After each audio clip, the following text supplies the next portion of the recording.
Okay. You got it. Okay.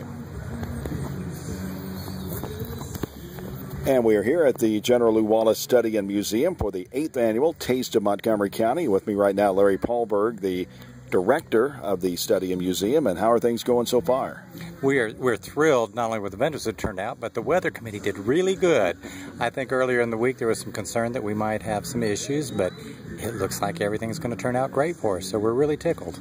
And I know this year there's been some great, there's some great vendors out here and some great music. And let's talk first about the food, then we'll talk about the much anticipated concert tonight. But let's talk about the food first. I know you're very happy with the array of vendors you have. We've got a neat selection this year, and actually we've got a nice selection not only of food vendors but also drink vendors. We've got Joshua Cup and the Bowery in 1832, and they're all serving really neat iced coffees, iced teas, iced fruit drinks, just all sorts of really refreshing alternatives. So it's really cool. We're enjoying having that.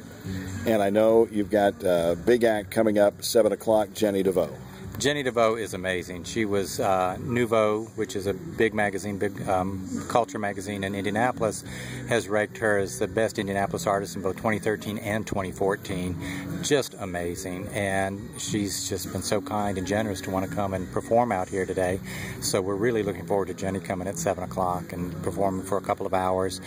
We've got people really from around the region that have heard that she's here and they're going to be coming over. So we're really excited. Very good. And also a little bit about the Study and Museum and proceeds from the taste, and how does that all go to help the Study Museum? Well, the Study is a National Historic Landmark. That's the highest honor that the U.S. government can confer on a historic site. So we're a National Historic Landmark, and the taste provides funding for operations. So we can do public programming. We do a Civil War lecture series. We have children's programming, things that we do throughout the year, and it's really the proceeds from the taste that allow us to do that year in, year out. So it's an important event for us and for the community. Without support of the taste, it would be hard really to keep the doors of the Study open, and we really are a community treasure, we think. No, very, very much so, and certainly, you talk about Ben-Hur, you talk about General Lew Wallace. It must be neat to come into this building every day. It is, and it's going to get a lot neater because right after the taste, we're going to start to empty the building completely and begin a full interior restoration, about a $300,000 project, to go back to the 1896 paint layers that General Wallace created.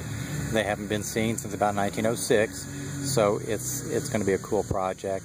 We'll do that over the winter, and then in the spring when we reopen, it should be done. Okay, Larry, we appreciate your time, and best of luck with the rest of the taste. Great, thank you, and thanks to radio stations for coming out today. It's super.